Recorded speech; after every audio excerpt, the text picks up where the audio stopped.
balandi boye malamu na émission na bino obisana kolanda ntango nyonso débat ouvert oyo ezali émission elandaka bisika nyonso actualité ezali lelo actualité lelo ezali dominé na oyo etali loi sur la congolité oyo ezali vraiment codiviser bacongolais vraiment oyo bazali bipai biso tala même bapère na biso ya baeglise bayebaki mpe na kotelemela likambo oyo wana nde yango boye mpona koyeba mpenza na bozindo nini oyo lwa wana ezali kobebisa na kati ya organisation ya mboka toyebi na koya epai ya ndeko na biso Bertrand Kongolo po ete ayeba na komanulela biso likambo oyo wana proposition ya lwa wana oyo ememami na ndeko na biso Ntingi Pululu na niveau ya Assemblée nationale ou jusque là tobandi ete na prochain plénière bakoyeba ou bien na rentrée parlementaire bakoyeba na enregistrer yango na calendrier pour na débattre yango na niveau ya Assemblée nationale de boitolobi boyi malamu na kati na émission na biso de gouvernance congolais mbote na balandi nyonso ya émission débat ouvert et j'espère que na lisuni ya nzambe tokozala à la hauteur de vos attentes. Yebi na ko rappeler te azali moko ya bakambi to responsable ya dynamique pour le veille de la conscience patriotique ou babengi DCP. Oui. Oui maman. Nde yango toyebi susu lelo ni gouvernance Kongolo na bazi ete osili kolanda penza na bitando ike lolenge nini loi oyo eyebi na kocreye penza division na kati ya biso na congolais makanisi na yo ezali ndenge nini na ntina ya démarche wana oyo ememami na ndeko Ntingi Pululu na niveau ya Assemblée nationale. Mama tobanga nzambe toloba bosolo na boyi to induire ba imboka en erreur. Nga na yo toyebi ke division moko te ezali. Donc division moko te ezali. To ya koloba te bon proposition de loi ememi division non non. Soko moto alobi bongo abuki lokuta. Azali mutu ya kopesa respect ata mokete. Donc proposition ya loi tolongola pe liloba wana congolité ezali nulle part na proposition wana donc kobuka lokuta ezali mabe loi honorable Pululu amemi a déposé na bureau ya assemblée ezali koloba boye République démocratique du Congo, mboka na biso, endimi koyamba bapaya nyonso oyo basepeli kofanda na mboka na biso. Bongo soki bafandi, tondimi basunga mboka na misala ndenge na ndenge. Oyo ba commerçant basala commerce, oyo bazali na expertise ya kotangisa batangisa.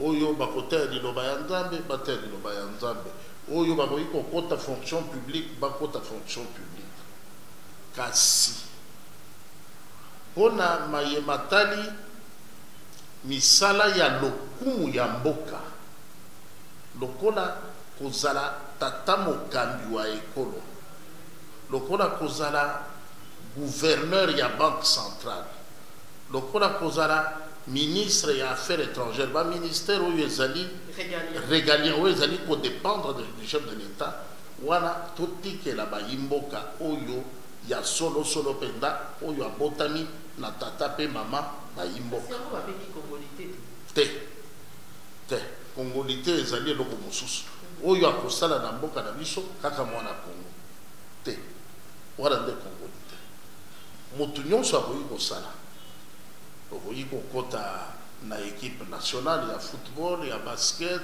na police na armée kasi lokola na France ezali na bagrade ya ba officier supérieur il faut à la français de père et de mère pour sala yango ndenge tomonaka pe ata na ba église nga nazali catholique okoki koyeba liloba ya nzambe neti okufa kasi soki otikala kozwa ordination presbytérale te okoki kosala misa te okoki kozala moteyi monene ya soki église nini obikisaka bato osalaka bamiracle soki ozwaki bateme ya église catholique te olandi basacramento ndenge ezali te bateme pénitence, communion, confirmation, et puis libana, lisantu, au coquille jamais côté les pour ça la missa. Zalana boyambi, ça la miracle, na yo kasibi pas une sous na église catholique te. Si quoi yo, deko bakmans ni yo saliete kaka na tango proposition ya oloa wana dikono etiani aya kotia yango na mesa. Ezali ete ndeko Noël Chani afandi na mboka bapaya amoni lolenge bazali kosala kuna azalaki pe candidat président de la république kozonga mboka amoni ete tozali na difficulté ya koyeba nani nde congolais te po na koloba boye devant les médias mutu nyonso akomi koloba lokola kaka azali congolais ya solosolo nzokaki congolais ezali na lolenge misato ozali congolais parce que mutolu ya bakoko na yo ezali na mboka république démocratique du Congo okoki kozala congolais parce que mutolu na yo moko kaka nde baponda na mboka république démocratique du Congo okoki mpe kozala congolais parce que oye koya omoni likambo songolo to pakala esepelisi yo osepeli kofanda wa osengi tondima okoma congolais nde lolenge misato ya kokoma congolais bakategori nyonso wana tozali bacongolais tokoki kosunga mboka kolinga mboka kosalisa mboka kasi na mayema tali misala ya lokumu mpenza ya mboka kaka kategori ya liboso nde ekoki kosala yango proposition ya loi de Noël Chani apesi eza bongo na moment oyo parce que touti kosala élection na 2016 na 2006 tosali na 2006 tosali na 2011 tosali na 2018 bandeko ebele na mboka bapaya pe na mboka de République démocratique du Congo babeti tembe ete ndeko Joseph Kabila azali congolais te ba oyo balobi te azali congolais mwana ya Laurent Désiré Kabila oyo balobi te azali congolais te bamisi ba photo azana na Tanzanie na Rwanda boye epesi mwa kokoso penda place wana l'air toye kozonga le tsusu maponomi d'abord wana ya 2006 il faut préciser que toye komona bande kolokola ba Azarias Ruberwa ba Moïse Nyarugabo ba Bizimakara ba Jean Munyapenda ba oyo azalaka chef d'état-major ya armée na biso awa James Kabarebe lelo chef d'état-major ya armée rwandaise nyonso wana toye komona ete esengeli ndeko Noël Chani mpona kosilisa kokoso amoni esengeli kokamba mboka mpe misala ya lokumu ya mboka ezala ebongeli kaka bayimboka oyo tata na mama bazali bakongole mais oyo nyonso misala mosusu tokoki kosala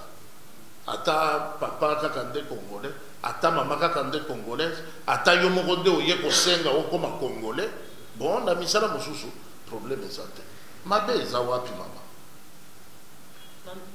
nakoyoka yo koloba omoni mabe te mais mabe ezali na bayi mosusu balobi ete loi wana obino boyebi na que la Noël tienne aïe bana combien na roti na parlement et y pointé et divisé bana mboka na ko ba été Congo ezali mboka oyo ezali na diversité culturelle na ba loko ebele et ya baka bato ebele pe bato wana baza kosangana na ba ndeko na biso ba congolais na ba congolaise pe yebi na kobimisa mbuma ebele siko awa bino boye kotia mokabwani mokaboli na kati ya proposition loi oyo bomoni teke kopesa mabe makasi te bokaboli ezate bama mboka na biso ezwi kokoso ebele na ba frontière bana mboka bayike bakufi likolo ya kokoso yena nayebi ezali ya solo bandeko na biso baboti na bapaya pe baboti na bandeko na biso baboyi teke soko botami na mopaya na mwana mboka ozali mwana mboka te balobi bongo te ozali mwana mboka esengeli ekambema kaka na motu moko bo mokambi wa ekolo alors po Congo ezala bien esengeli kaka ekambema na mopaya nga nalandaki ndeko Kwebe Kimpele azali kolakisa ete ndeko Maréchal Mobutu azalaka soko mokete congolais Kwebe Kimpele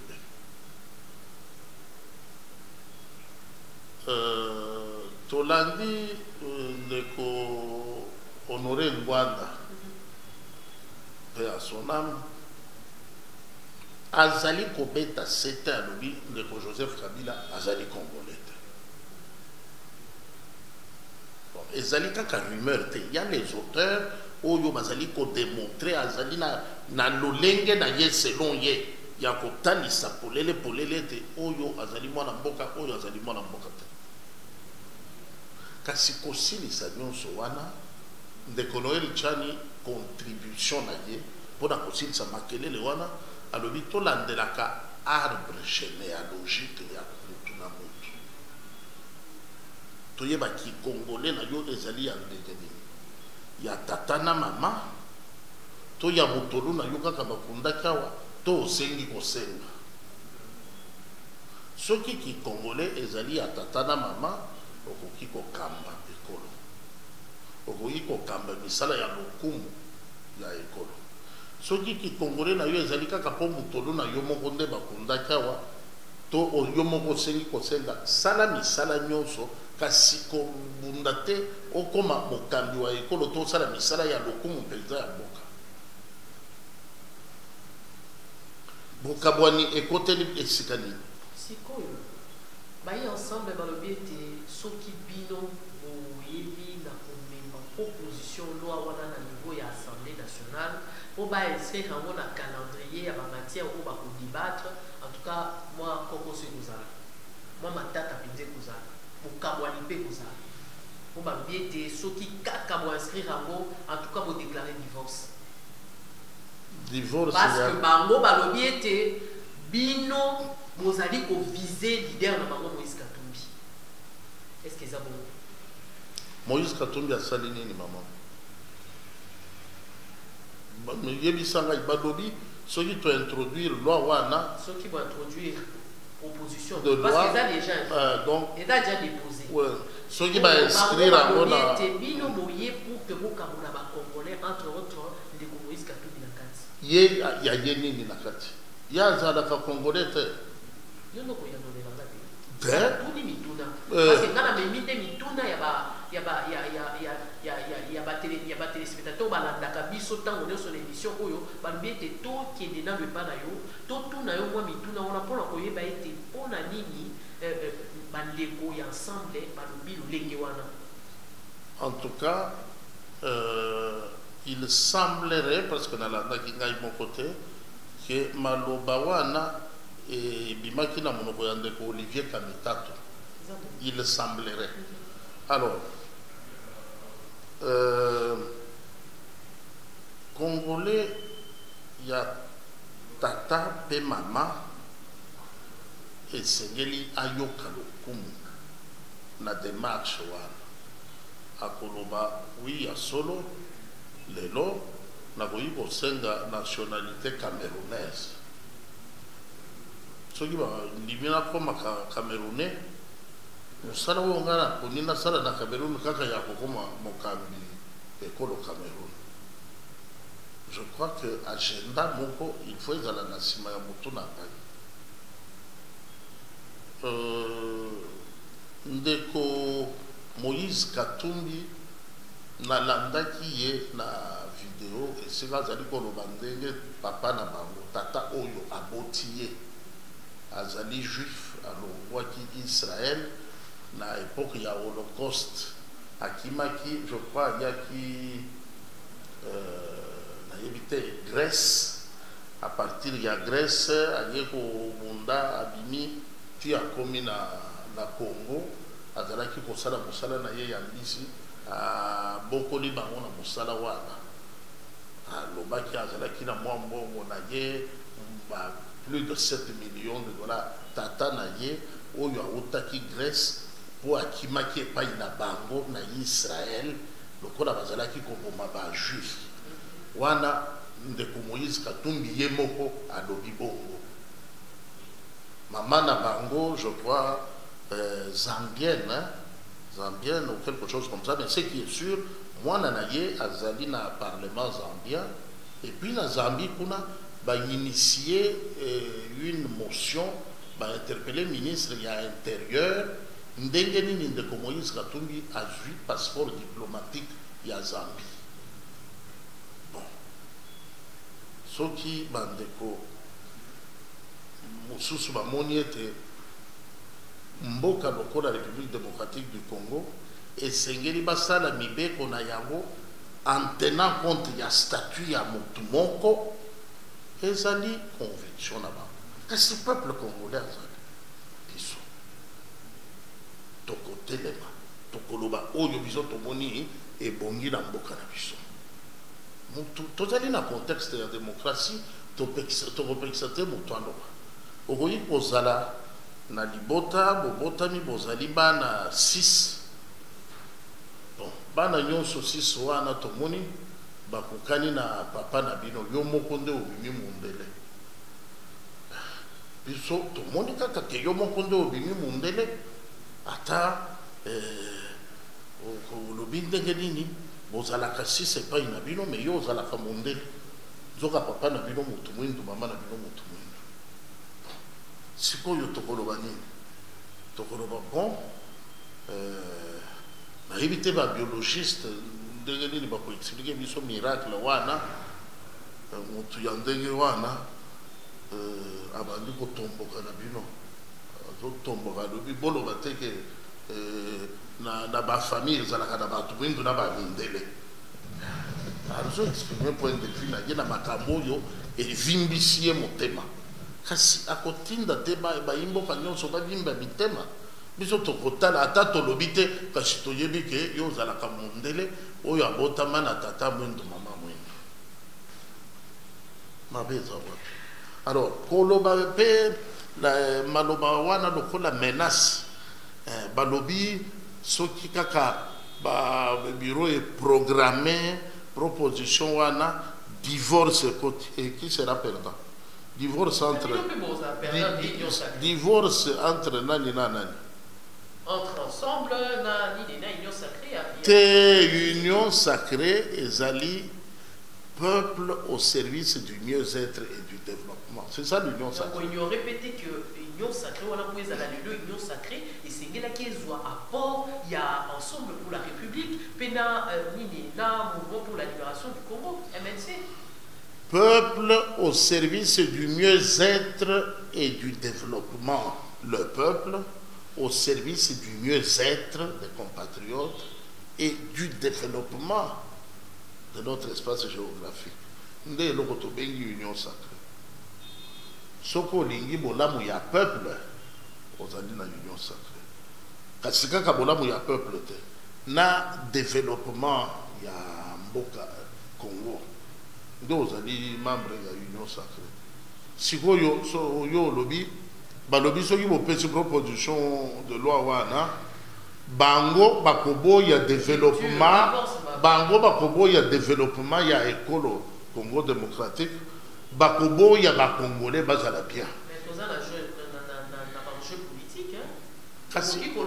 enjeu de yango mais enjeu politique pézali Tozo s'est préparé pour l'élection en 2023 oui. Et donc on peut être adversaire des tailles comme Moïse Katumbi na kati ya union sacrée. Est-ce qu'on va dire quelque part moi échec pour la Mokondiambo car moi avec Bosso te tozali ko souhaiter ko perdre partenaire mon côté kasi partenaire mon côté azali indispensable to uti na élection en 2018 tozali ki ba partenaire te to longi yango donc ezali kambu ya sikate ko yana ngote lokolo bimisi matière moko non souci ya ngai personnellement ndenge na zomona na esprit ya autorité morale ya union sacrée son excellence monsieur le président de la république il faut tous aller ensemble totambola elongo hein de yango alobi union sacrée tous aller unis pona bolamu ya ekolo alors sikoyo koloba ete tozali uni pona bolamu ya ekolo elobi te ke tokoma na 500 chefs d'état te chef d'état kozala kaka badepute nde bakozala 500 basénateur bakozala toujours 108 kasi tozali liboke tozali uni pona bolamu ya ekolo pona kosalela ekolo kosalela bayimboka. Alors, koloba te ke pona tata mokambi wa ekolo azwa makanisi kitoko boye atalaki ba individu te tozala na mémoire mokuse te toyebi tata mokambi wa ekolo ayaki nanu kokamatela biso bayimboka oyo biso tozalaka na bainstitution te tala partenaire tozali na mariage FCC cash kasi eloko moko te ezokende liboso yango namoni bosangani oyo tosanganaki lokola ezali mpona bolamu ya mboka te namoni ntina nango lisusu te tosangana bayimboka nyonso oyo balingi mpenza kosalela ekolo tosangana union mpona ekolo l'union sacrée de la nation. Alors, il faut toyer ça la nuance. Quand on dit union sacrée de la nation, quelle est la différence avec union sacrée pour la nation? Ça, c'est, il ne s'agit pas de l'union sacrée pour la nation. Nde biloba loba wana elingi komema biso na contexte ya union sacrée pour la nation. N'importe quoi, n'importe qui, pour na ekolo. Te oyo ezali union sacrée, ya ekolo. Pour na ekolo te, ya ekolo. Union sacrée de la nation. Pas union sacrée pour la nation. Ministre, dans une information, Patrick Mouya, il y a qui n'a coupé sa paix des sous au moins éclairage parce que Baïmbo, Kamaga, Kolobake, mon conseiller Moka, Tata Ekolo, on dit à Zana Simaya, proposition, il y a loi wana sur. Pour verrouiller ministère ou bien poste régalien en boca. Mais tant que des pays n'ont sous bayi ensemble, baza pour insister kakababiete non. On a des marchés politiques au bino pour ça la biso. Bon, benga qui biso na kati union sacrée pour que moi pour fragiliser biso pour être candidat la biso o yaza ko bungama. Déjà malgré na se prononcer mais bango baza ko baza été mon candidat bango aza ko se préparer pour la élection en 2023. Dès pour étant boye ko tia les sous proposition et loi et à loi wana et yebi les sous na ko créer moi net moi mur moko botie liboso na ye pour que aye bala ko poussa na te. Dès à bango ba bete et ko lekate atamukite. Mon candidat bango là. Donc yende likambo yo ya kozala tata na mama congolais etalika kaye. Maman olobi likambo bobimisi ya botama na tata pe mama congolais bande kokuna batomboki po mokonzi na bango aza bongo te. Mais tout le monde qui peut bailler senko bailler baki na ko bailler te botika proposition et loi ya loi wana parce que eza couper ça moi non ba il c'est ko ba il c'est ko ba on a équipé nani ya conseil de sécurité de qu'on a vu soigner pas qui dans Koloba été tout y va organiser l'élection tout y va na petit canal il y a loi sur tout canal ba paya tozala clair tozala kolele biso ba patriote 100% congolais to lobi boye to bengadi mutu moko te na mboka République démocratique du Congo mutu nyonso akoki koya akoki ko participer na développement ya mboka na lolenge ya moni misala nyonso yo mutu nyonso oyo atondimi azala mwana mboka akoki kosala yango kasi mpona misala ya lokumu monene lokola kozala mokambi wa ekolo to ya ba ministère oyo tobengi régalien wana tosala keba totika bayimboka 100% congolais nde bakosala yango sur 32 ministères 5 kaka nde ezali régalien na poste ya mokonzi ya mboka na poste ya gouverneur la banque centrale mais tout le reste bokoki kosala tokoma lokola bana ba mineur ke mwana mineur po azala intéressé na kolanda programme ya télévision kaka baloba enfant non admis wana tokoma lokola eleko ya ministre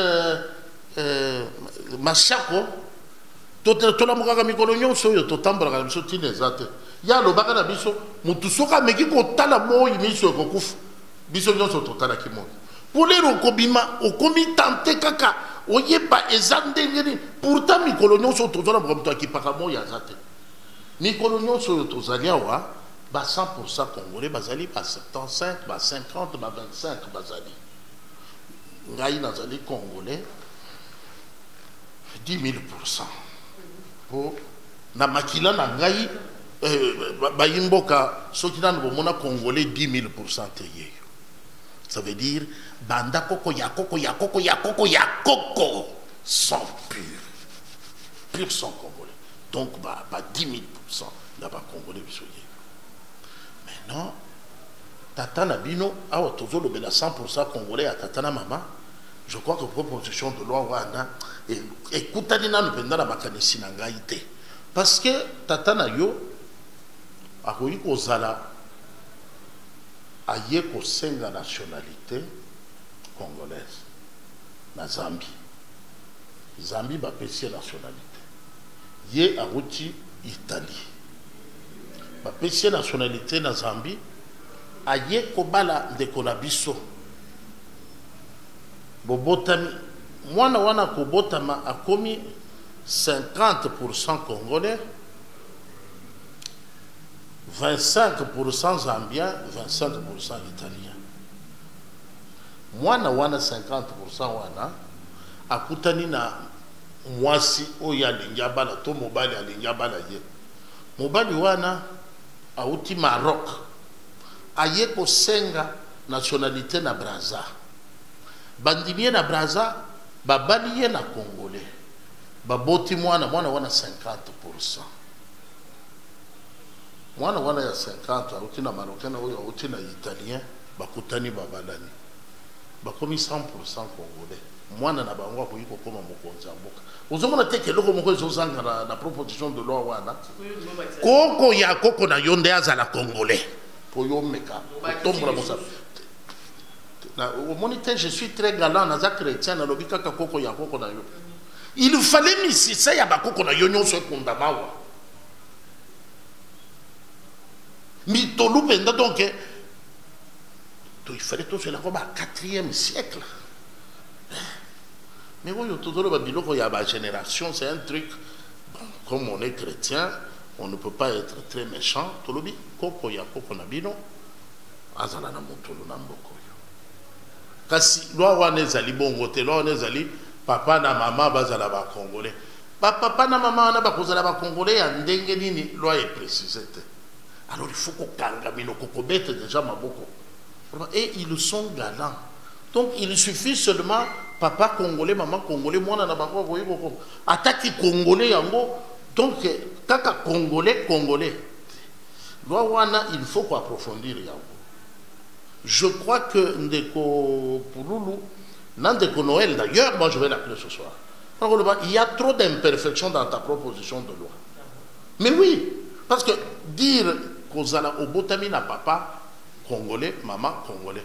On est comme 100% congolais. Mais vous avez dit que vous simba mingi, vous simbi koto recensement, vous simbi koto loi sur pour verrouiller ma poste régalien à Moka, vous simbi koto loi sur la CENI. Vous avez dit que vraiment moi simba simbeleki mingi, parce que vous avez en précipitation ma casse. Et il y a démocratie en voilà. Tout ce qu'on n'a pas pu faire sous la pensée unique. Baïmbo, quand tout le monde est pressé de voir le changement demain. Le changement, il faut pour que échec et puis retour et ça. Talatina, l'Orwanezali na Mutuya, yo ozali mokonzi na mboka songolo. Ozwaka en charge salaire ya ba policier ya mboka mosusu. Nazopesa ndakisa na bayimboka bayebi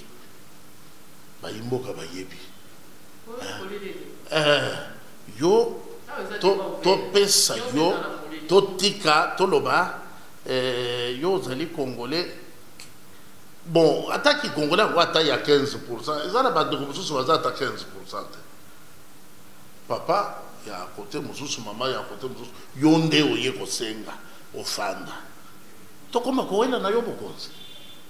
Non.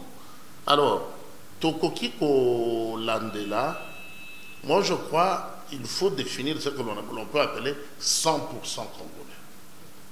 Ça veut dire le papa est lui-même né de père et mère congolais. La maman, pareil. C'est ça 100% congolais. Et alors, moi, Nanabango, Azali, la faveur, il y a qu'au briguer ma poste. Et puis, ce n'est pas dit que quand tu es un étranger, il y a qu'au compétir pour la poste d'office au Kozwayango. Non, c'est pas ça.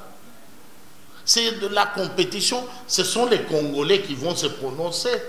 Et les Congolais qui vont se prononcer là, les 100% sont majoritaires.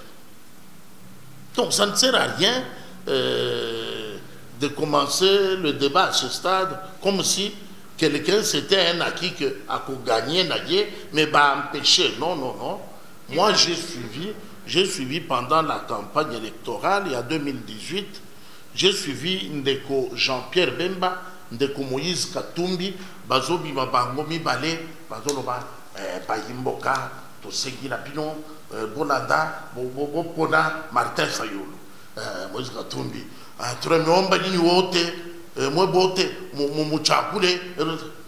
a donné que dalle, que la merde. Personne n'a suivi ça.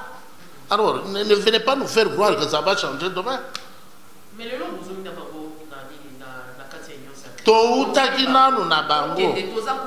parce que le lot début sur proposition de loi. Il y a l'Assemblée nationale. Mais il y a proposition il y a loi wana eza pour préparer nzela ya pété pour na mokonzi mboka kwa azali lelo Félix Tshisekedi pour que lobby aille ba convoquer deuxième mandat. OK. D'abord, merci beaucoup. C'est un aveu de reconnaissance qu'Azali 100% congolais.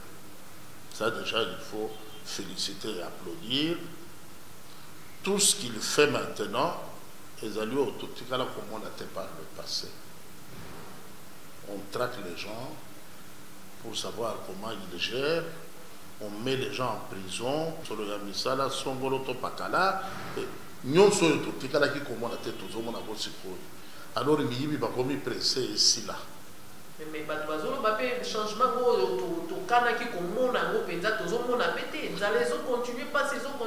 très bien. Balingi comme on a changement, kasi bazali ko memela bango discours ya intox. Pour changement il y a mbongo ezali na mboko yo. Kasi bayi bakayango ekenda kana mabenga ya bato. Il faut to verrouiller aucun changement. non, pas 2 ans de mandat, madame. 2 ans de tergiversation cache FCC. Et comme il n'y a que les imbéciles et les morts qui ne changent pas, Dieu nous a donné un président providentiel et réaliste qui a réagi à temps, qui a su réagir à temps. Pas, je casse cette histoire, faisons l'union de tout le monde. Pas de chasse gardée pour 2 formations. Alors, leur basali union de tout le monde, babandi ko traquer miibi naba mauvais gestionnaire, c'est pour mettre tout cet argent au profit du peuple. Maintenant, le travail de récupération, la chasse aux mauvais gestionnaires, aux détourneurs, à tous les renards qui se remplissent les poches avec le fonds de l'État, nanu et bandi ko c'est pour ça que le chef de l'État disait qu'il n'est pas encore satisfait du travail abattu par la justice.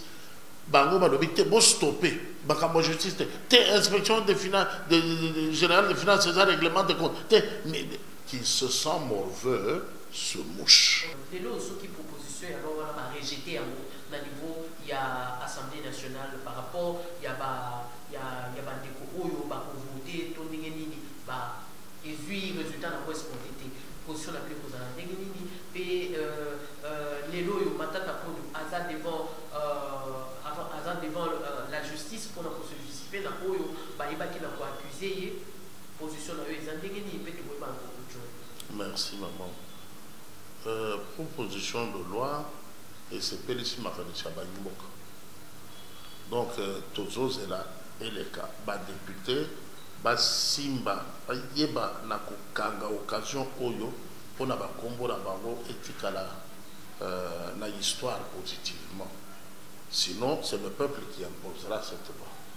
Nous peuple. De quelle manière? Nous peuple. De quelle manière? Nous allons nous prendre en charge et investir l'hémicycle pour demander les comptes à nos envoyés. Yo totinda kia wa kosala nini? Au lobby nini, au voter nini. Mais c'est la voix de la majorité qui prime là-bas. La majorité et le peuple, ce n'est pas les 500 qui sont dans l'hémicycle. Nous sommes plus de 80 millions. Pourquoi les avoir envoyés là-bas, ceux qui posent la confiance là-bas? Totindi Bango, Kassibaza 500. Moyen corrompre 80 millions, ils ont 500 euros pour la péter. Biso to voter les mains. Boli Mbongo, Kassibo voter loi. Voilà comment nous pouvons nous mettre d'accord. Mbongo Bozwa. Loi bo voter, biso de to sécuriser bino. Et puis, ça me rappelle maintenant, c'est le moment maintenant de dire la phrase. On ne peut pas nous intimider. Alors, maintenant, il y a Matata Pogno.